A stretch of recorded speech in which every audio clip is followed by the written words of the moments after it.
बोलिए गौरी गोपाल भगवान की जय।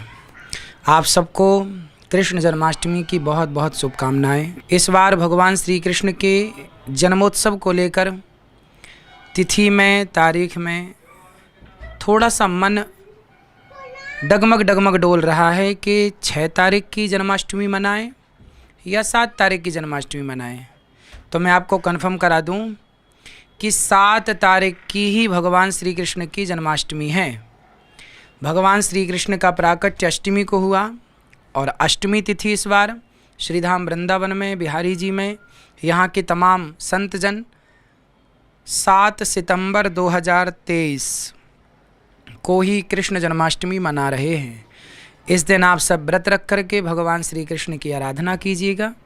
भगवान से प्रार्थना कीजिए कि हे प्रभु हमें सद्बुद्धि दें और भगवान का अवतार इस धरती पर केवल धर्म की रक्षा करने के लिए होता है। जब जब धर्म की हानि होती है, परित्राणाय साधूनां विनाशाय च दुष्कृतां धर्म संस्थापनार्थाय संभवामि युगे युगे।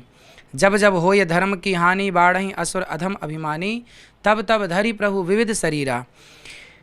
भगवान इस धरती पर यदि ना आते तो फिर हमें कौन ये मैसेज देता, ये संदेश देता कि गाय सर्वश्रेष्ठ है। यदि भगवान श्री कृष्ण धरती पर ना आते तो हमें कौन बताता कि भगवत गीता कैसी होती है। हम सबको भगवत गीता देने के लिए, हम सबको कर्म का पाठ पढ़ाने के लिए भगवान श्री कृष्ण का अवतार इस धरती पर हुआ है।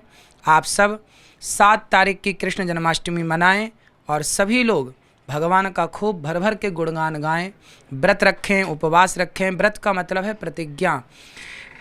एक प्रतिज्ञा लीजिए इस जन्माष्टमी से कि आप रोज गीता का एक श्लोक याद करेंगे, आप रोज एक श्लोक का पाठ करेंगे, आप रोज एक श्लोक का गायन करेंगे, आप रोज एक श्लोक के अर्थ को समझेंगे और उस अर्थ को समझकर उस अर्थ के अनुसार जीवन को जीना सीखेंगे। भगवद गीता कहती है कर्मण्येवाधिकारस्ते मा फलेषु कदाचन सर्वधर्मान् परित्यज्य मामेकं शरणं व्रज अहं त्वा सर्वपापेभ्यो मोक्षयिष्यामि मा शुचः। भगवान श्री कृष्ण कहते हैं कि तू कर्म करता हुआ जब मेरी ओर बढ़ेगा, तो जब मेरी शरण में आएगा तो मैं सारे अपराध क्षमा करके तुझे मोक्ष का अधिकारी बना दूंगा।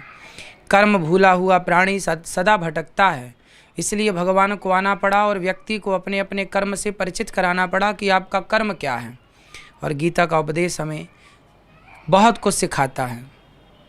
इसलिए इस जन्माष्टमी को सुबह जल्दी जाकर भगवान का अभिषेक कीजिए, पूजा कीजिए, दुग्ध से, जल से अभिषेक कीजिए, खूब प्रेम से भगवान की स्तुति कीजिए।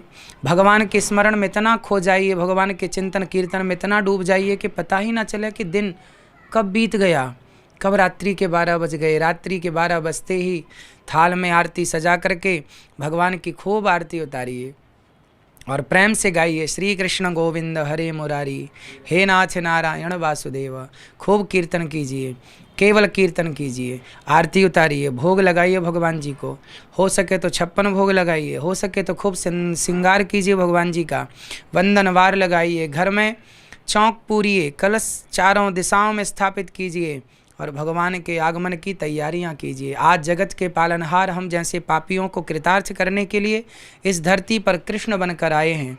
यदि ना आते भगवान तो हम पापियों को कौन बताता कि सही मार्ग क्या है, किस मार्ग पर चलना है। धन्य है भगवान और धन्य है वो भगवान के भक्त जिन्होंने भगवान का गुणगान गा गा करके हम सबके बीच में भगवान के चरित्रों को अनेक ढंग से प्रस्तुत किया। आप सभी भी कथाएं सुनते रहिए, भगवान की शरण में रहिए और भगवान का ही आश्रय लीजिए, किसी का आश्रय नहीं। और सदा कहते रहिए, भगवान के आश्रित रहिए और सदा कहिए गोविंद सहारा तेरा है, गोपाल सहारा तेरा है।